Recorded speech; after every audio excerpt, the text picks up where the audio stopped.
2025 में अगर आप जॉब लगाना चाहते हैं after learning a foreign language, then आज की इस वीडियो में मैं आपके साथ में 3 टिप्स शेयर करूंगा which will help you to get a job in 2025। इससे पहले कि इस वीडियो को हम शुरू करें, अगर आप इस चैनल पर पहली बार आए हो तो please do subscribe to my channel. So my first tip is start learning the language as early as possible. आप में से बहुत सारे लोग होंगे जो ऑलरेडी लैंग्वेज सीखना स्टार्ट कर दिए होंगे, लेकिन आप में से बहुत से ऐसे लोग भी हैं जिन्होंने अभी तक लैंग्वेज सीखना स्टार्ट नहीं किया। वो अभी तक ये सोच रहे हैं कि कौन सी लैंग्वेज सीखें, कहाँ से सीखें, कौन सी लैंग्वेज हमारे लिए अच्छी है, कौन सी लैंग्वेज हमारे लिए सही नहीं है, और ऐसे करते करते वो अपने कई महीने, कुछ लोग तो कई साल गवा देते हैं। तो आई वुड से कि मेक द डिसीजन फास्ट। आजकल बहुत सारे रिसोर्सेज हैं जहाँ से आप ये पता कर सकते हो। मेरे ही चैनल पे मैंने सारी नॉलेज दी हुई है, कौन सी लैंग्वेज सही है, कौन सी लैंग्वेज सही नहीं है। Accordingly you can make the decision. So the main thing is start learning the language as early as possible, क्योंकि जितनी जल्दी आप लैंग्वेज सीखना स्टार्ट करोगे उतनी ही जल्दी आपकी जॉब भी लगेगी। जिस किसी गोल को भी आप अचीव करना चाहते हो, उस गोल के लिए आपको आज से ही काम करना स्टार्ट करना होगा, तभी वो आपका गोल बहुत जल्दी अचीव हो पाएगा। My second tip is choose the specific industry. आपको इंडस्ट्री पता होनी चाहिए कि आपको किस इंडस्ट्री में जॉब लगानी है। जैसे 90% लोग एमएनसी में जाना प्रेफर करते हैं after learning a foreign language. आप में से बहुत सारे लोग ऐसे भी होंगे जो like those who would be okay to start their career from education sector। तो अगर आप में से बहुत सारे लोग ऐसे हैं जो अपने करियर को जल्दी शुरू करना चाहते हैं, अगर आप ओके हैं कि आप अपने करियर को एजुकेशन सेक्टर से शुरू करें, तो आपको अब क्या करना चाहिए। जैसे ही आपका A1 लेवल यानी कि बिगिनर लेवल कंप्लीट होता है किसी भी लैंग्वेज में, उसके बाद आपको अपना एक CV बनाना है और जितने भी टॉप स्कूल्स हैं वहां पर आपको उनको शेयर करना है। अगर आपको किसी मल्टीनेशनल कंपनी में जॉब करनी है तो आपको पता है कि B1 लेवल रिक्वायर्ड होता है एक MNC में जॉब करने के लिए।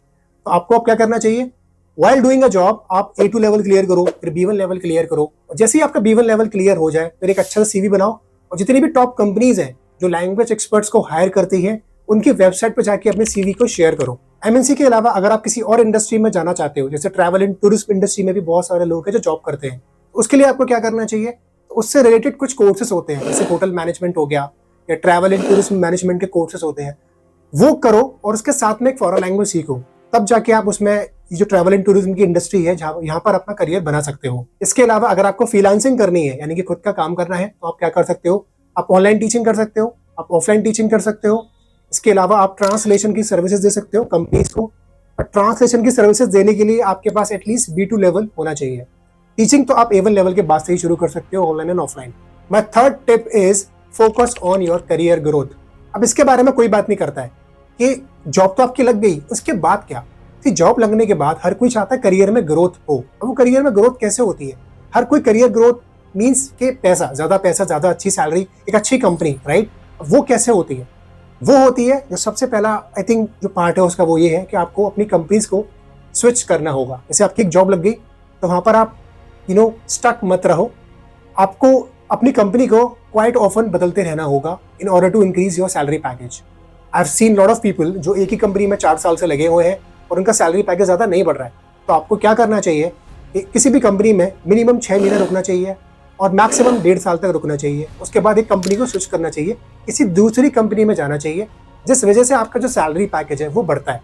कंपनीज को स्विच करने से आपका सिर्फ सैलरी पैकेज नहीं बढ़ता बल्कि लर्निंग भी बढ़ती है, क्योंकि हर इंडस्ट्री के अलग अलग काम होते हैं, अलग अलग लोग होते हैं, अलग अलग लर्निंग्स होती हैं। अब बहुत सारी चीज़ें सीखते हो जब आप अलग अलग जगह पर जाके अलग अलग काम करते हो, अलग अलग लोगों से मिलते हो, तो आपके जो ओवरऑल स्किल सेट्स है वो भी काफी इंप्रूव होती है। आप बहुत लर्निंग लेते हो, साथ में आपका सैलरी पैकेज भी इंप्रूव होता है। इसके अलावा आप क्या कर सकते हो करियर में ग्रोथ के लिए, जो बहुत इंपॉर्टेंट है वो ये है, जो जितने भी और लैंग्वेज एक्सपर्ट्स हैं जो हमारे चैनल पर आए थे उन्होंने भी यही बात बोली जो मैं हमेशा बोलता हूँ कि आपको लैंग्वेज के साथ में एक और स्किल को सीखने की जरूरत है।